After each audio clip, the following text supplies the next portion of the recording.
Well, hello everyone. My name is Aaron Regenberg.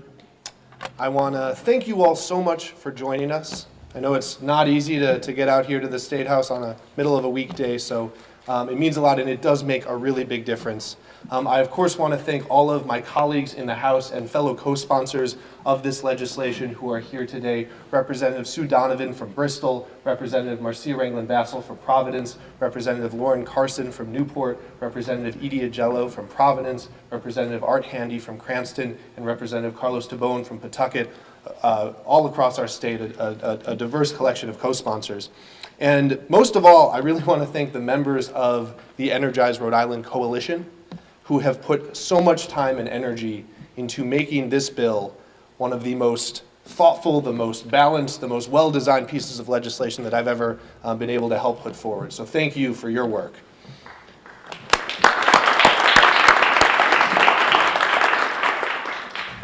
Now we're all here today, I believe, because we have not given up hope on our future.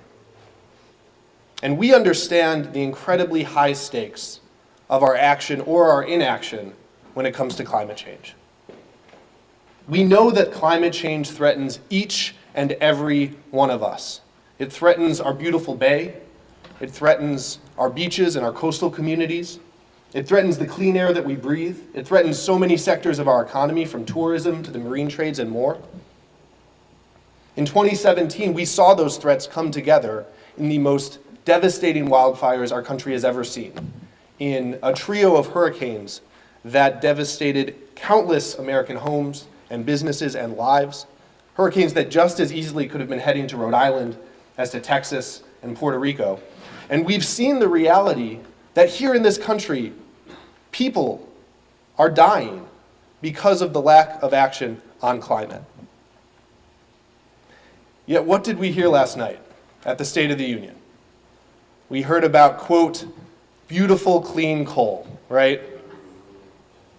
At this point, it should be very evident. If we want the kind of ambitious climate action that we need to secure a habitable world for our children, that action has to come from us. It has to come from the folks in this building. It's got to come from the states.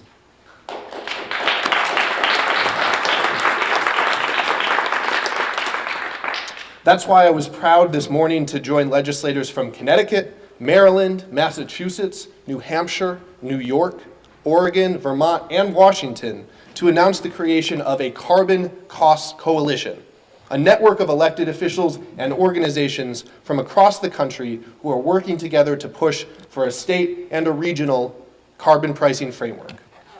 Now, the legislation that Senator Culkin and I are introducing today is our Rhode Island piece of that framework. And the truth is, even if you don't believe in climate change, even if you're like our president, and you don't care about clean air, about the moral crisis that we're dealing with future generations, even if the only thing that you care about is economic development for our state, then you should still support this legislation. Because besides reducing emissions, the Energize RI Act is designed to jumpstart our local economy.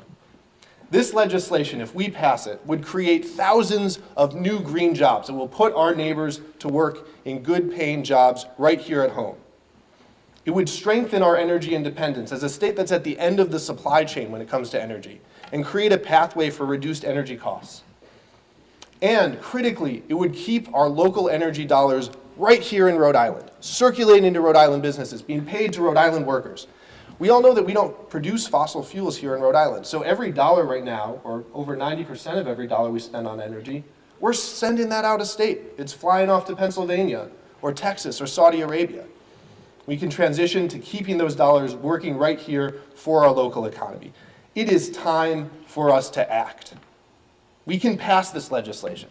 We can hold polluters accountable, invest in our communities, put Rhode Islanders to work, protect our clean air and water, and ensure that we can pass on to our children the same beautiful, wonderful state that we are all so blessed to enjoy today.